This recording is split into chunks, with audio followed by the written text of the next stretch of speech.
School administrators play a critical leadership role in helping students learn to read. They make literacy a school priority, identify important literacy goals, and enable teachers to achieve those goals through supervision and support. Students with learning disabilities often struggle with learning to read, and so they have the most to gain when their school leaders are invested in literacy instruction. I think the best practices that school leaders can bring to supporting students with learning disabilities is truly understanding what a learning disability is. I think it's really important for students to get reading support early on. A lot of times we will say things like, we'll wait and see, because maybe they'll catch up, but every time that you wait, you're really just widening that gap, which means you have to fill in more of the gap in the future. The teachers, they're in control of the planning for their classrooms and for the reading programs that are in place. And of course, as a principal, it's my job to be in those classrooms and to see what's going on and make sure that things are appropriately planned and delivered. In order to establish goals and implement effective reading programs, school leaders draw on data to inform their decisions. Let's take a look at how Athol South Marysburg Public School, a K-8 school in the Hastings and Prince Edward District School Board, is supporting students with learning disabilities by using assessment practices to inform their reading program. What we were really looking for here at the school in terms of the hierarchy of reading were the foundational concepts. So we know that students have to really have well-developed oral language and the basic phonological concepts in place before they can move into the process of decoding. Sometimes it's difficult to really piece out those parts of the reading process and know which ones to address. We planned for the students, first of all, by trying to gather as much data as we could. So we needed current reading records or running records on those students to make sure that we knew where their reading level was. If they weren't reading at a level high enough where we could gather that data, we needed to move down to screeners and really just trying to identify exactly where it was that we needed to begin. When they come to kindergarten, we very rarely would have anyone who has a diagnosis or is identified. But through different testing that we do and that we very quickly can tell the difference between kids that are coming into school, maybe just immature or lack of exposure to different reading materials, and those kids that are really struggling with the basic things. If a student is struggling, we do some different assessments on them. So I would do a phonological awareness test on them to see where their gaps are in their reading. And from that information, I can gather resources to support them with their learning. But I think it's really important to assess them to see where their gaps are so that the instruction can be direct and purposeful to move them forward. And that's what we wanted to do here, was to systematically see if we could understand what the needs were of the students that we served, and if we could find the gaps that existed and close them in an appropriate way so that we could move them into the next phase of reading. Using this data, schools can implement the tiered approach to offer effective interventions and support struggling readers that align with the overall reading program. Well, the Tier 1 support is really in the classroom. So the teachers are just providing lessons for everybody. It's an opportunity for everybody to be involved. For the Tier 2, that's where we're looking at smaller group instruction. That could be done, in a small group in the classroom or outside of the classroom. But it's the Tier 3 that's really where they're removed from the classroom and they're just working in their own group away from the other students. At Tier 1, educators provide effective instruction to the whole class and perform ongoing assessments to monitor each student's progress. Well, I think what we've started really doing, even with our JKs, we start screening them and testing them right in the fall when we get them. And then we're starting to get them grouped into their center groups where we can really maximize their learning when they're with us.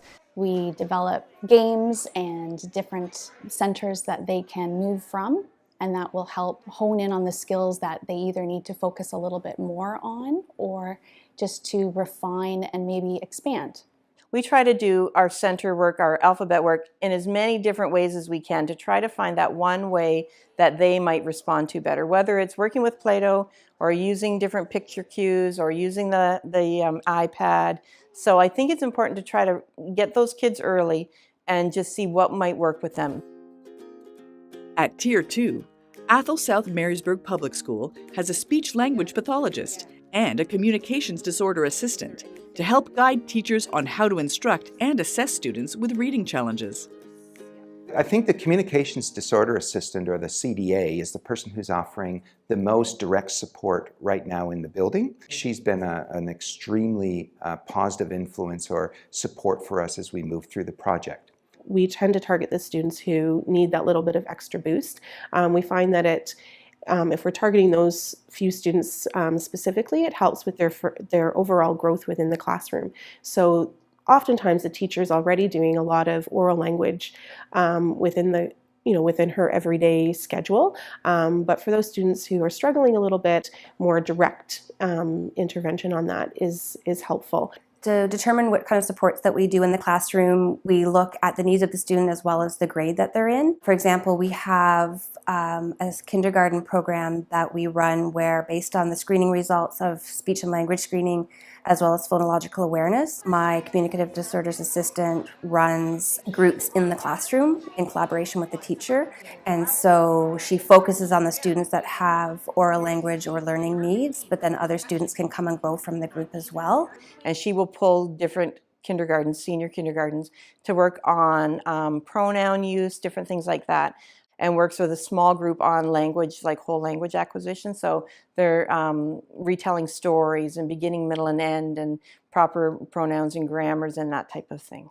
We tend to do it within the classroom though, because the classroom teacher can see what I'm doing, and then we have that communication back and forth where, this week we're going to be working on vocabulary, the next week we're going to be working on some phonological awareness skills. Then I can focus more directly on that, whereas the classroom teacher, sometimes she's blanket targeting rhyming, where I can be a little bit more specific.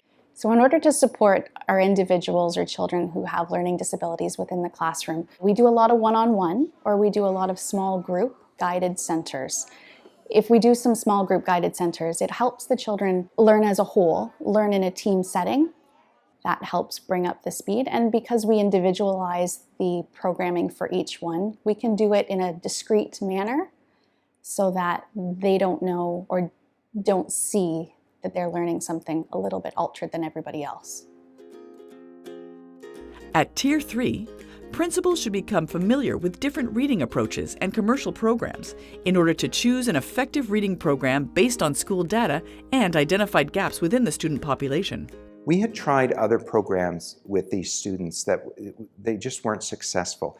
I knew that the corrective reading, the direct instruction, was something that works very well with students with learning disabilities. So we were excited to put that into place in the school. And what we also wanted to do was make sure it wasn't just for one child. So we identified a number of students that we felt had similar needs and a similar learning profile. So we grouped them together in a small group where they would be getting that direct instruction piece every single day. The children that are involved are readers who have struggled and not been successful with other approaches that we've taken. So this corrective reading program has done wonders for them, and they've made huge gains.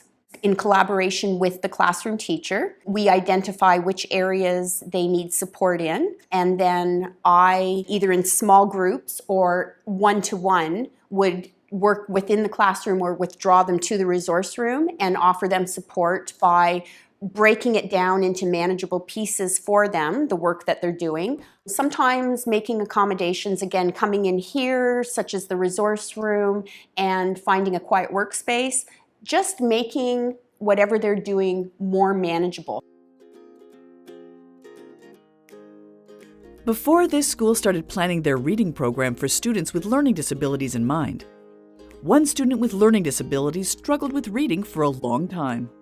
Donald is a grade 5 student, and I had the pleasure of meeting him in his grade 4 year. So I'd read his psych and I knew his profile a little bit.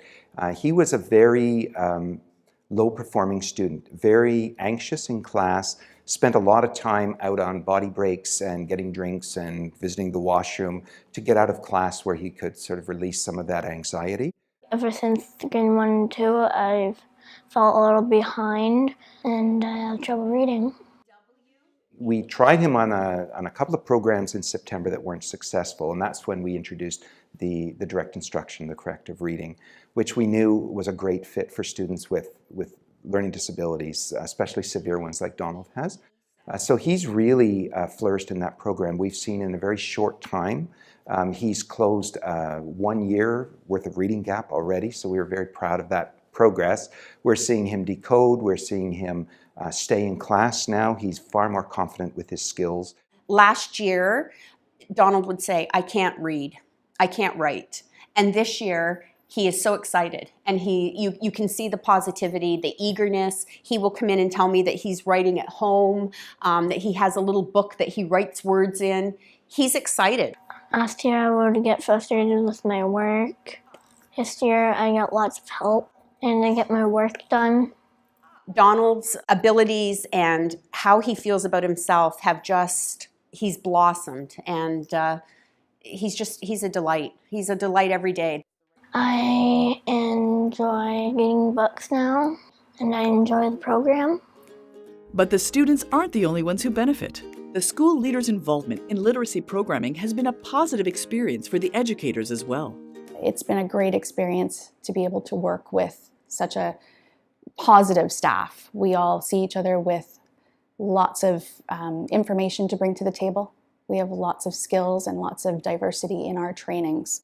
I really do emphasize the importance of, closing that gap early, and I'm just so thrilled this year that the focus really has been on the early primary. We've had such great success here by looking for the little small gains that we could make. So we're not trying to, save the world in one great big school improvement goal, but we're looking at the little tiny steps, and the more that we do the small ones, we're finding that the gains are getting bigger and the momentum continues to build from that. The gaps are closing and the data is really showing that these students are moving forward. I think that's incredibly motivating. Everyone is feeling validated by the progress we're making.